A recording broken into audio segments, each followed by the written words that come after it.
हफ्ते भर में चांदी 32,000 तो सोना 13,000 टूटा। सोना चांदी की कीमतों में बीते कुछ दिनों में खासा उतार चढ़ाव देखा गया है। ऐसा इसीलिए क्योंकि आमतौर पर आपदा या ग्लोबल टेंशन के हालात में दोनों कीमती धातुओं के दाम में तेजी देखने को मिलती रही है, लेकिन फिलहाल जारी मिडिल ईस्ट युद्ध के बीच ये जमकर टूट रही हैं। बीते एक हफ्ते के भीतर ही चांदी का भाव जमकर क्रैश हुआ और ये करीब 32,000 रुपए प्रति किलो तक सस्ती हो गई। सोना भी जमकर टूटा है और ये पिछले सप्ताह के 5 कारोबारी दिनों में ही 13,000 रुपए से ज्यादा फिसला है। वहीं एक बार फिर मोदी सतर्क हो चुके हैं, कहा भारत का प्लान बी तैयार। मिडिल ईस्ट जंग पर पीएम मोदी बोले, संकट है लेकिन घबराना नहीं। पीएम नरेंद्र मोदी ने मिडिल ईस्ट में युद्ध के दुनिया की इकोनॉमी पर लंबे समय तक असर रहने की बात कही। उन्होंने कहा कि हमें कोरोना काल की तरह एकजुट और तैयार रहकर चुनौतियों का सामना करना होगा। मिडिल ईस्ट वॉर जारी है।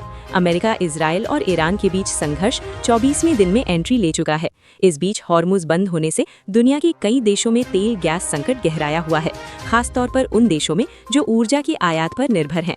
इसे लेकर प्रधानमंत्री नरेंद्र मोदी ने संसद में खुलकर बात की और युद्ध के असर के साथ ही सरकार की इससे निपटने के प्रयासों या कहें चुनौतियों से निपटने के लिए प्लान बी के बारे में भी बताया। वेस्ट एशिया के हालात चिंताजनक हैं। प्रधानमंत्री नरेंद्र मोदी ने मिडिल ईस्ट वॉर पर बात करते हुए कहा कि पश्चिम एशिया की हालत चिंताजनक है। कच्चे तेल गैस की जरूरत का ज्यादातर हिस्सा यहीं से आता है, लेकिन युद्ध के चलते हॉर्मुज स्ट्रेट से जहाजों का आना चुनौतीपूर्ण हो गया है। भारत की बात करें, देश में क्रूड गैस से लेकर फर्टिलाइजर्स का आयात इन देशों से होता है और एलपीजी का 60% आयात किया जाता है। मिडिल ईस्ट युद्ध को लेकर प्रधानमंत्री ने कहा कि कमर्शियल जहाजों पर हमला और हॉर्मुज में रुकावट मंजूर नहीं है। सरकार वहां से भारतीय जहाजों की सुरक्षित आवाजाही के लिए निरंतर प्रयास कर रही है।